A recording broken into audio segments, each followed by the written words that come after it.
நீங்க உண்மையாவே மனம் மாறிட்டீங்களா? நீங்க உண்மையாகவே இயேசு கிறிஸ்துவ சொந்த ரட்சகரா ஏற்றுக்கொண்டுட்டீங்களா?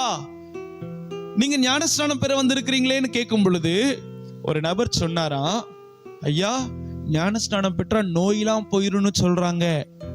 எனக்கு சுகர், ரொம்ப வருஷமா சுகர்ல காலில் புண்ணு, அதனால தான் காலில் ஒரு கவரை கட்டிட்டு வந்து என்ன பண்ணிருக்கிறேன், ஞானஸ்நானம் பெற்றிருக்கிறேன். அல்லேலூயா. விழிப்புணர்வு இல்லாத ஒரு சந்ததி. அப்ப ஞானஸ்நானம் பெற்றால் நான் சொல்லுவேன், சரீரத்தில் இருக்கிற நோய் போகாது. பிரியமானவர்களே, உங்களுடைய ஆத்மாவில் இருக்கிற பாவ நோய்களை கர்த்தர் நீக்கி போடுவார். கரம் தட்டி கர்த்தருக்கு நன்றி செலுத்துங்க, பார்க்கலாம். ஹல்லேலூயா. அப்ப ஞானஸ்நானம் நம்முடைய ஆத்மாவை சுத்திகரிக்கிறது. அது ஒரு மனிதன் கொடுக்கிறான் ஜலத்தினால். ஆனால் நாம் பரிசுத்த ஆவியினால் ஒரு ஞானஸ்நானம் பெற வேண்டி இருக்கிறது. அந்த ஞானஸ்நானத்தை கொடுக்கிறவர் ஒருவர் உண்டு.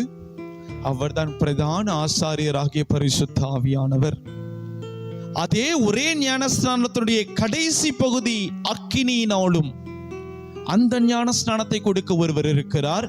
அவர்தான் அருள்நாதர் இயேசு கிறிஸ்து.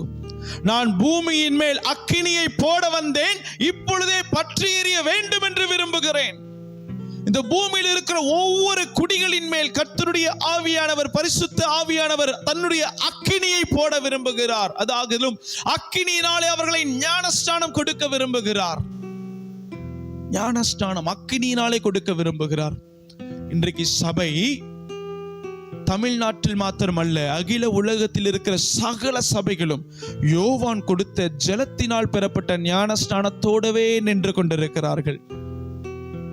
ஞானஸ்நானத்தினுடைய முழுமை இந்த லூக்கா 3:16 படி பரிசுத்த ஆவியானவரினாலும் அக்கினியினாலும் நாம் ஞானஸ்நானம் பெற வேண்டும். அப்ப 3 நபர்கள் நம்மை ஞானஸ்நானத்திற்குள்ளே வழி நடத்தணும். முதலாவது, ஆண்டவர் நம்மை ஆசீர்வதிக்க வைத்திருக்கிற ஊழியர்கள். ஏகமாய் சொல்லுங்க, நம்மை ஆசீர்வதிக்க வைத்திருக்கிற ஊழியர்கள் மூலியமாய் நாம் ஞானஸ்நானம் பெறணும். இரண்டாவது, நம்மை பரத்திற்கு நேராய் கொண்டு செல்லுகிற பரிசுத்த ஆவியானவருடைய கைகளினாலே நாம் ஞானஸ்நானம் பெறணும்.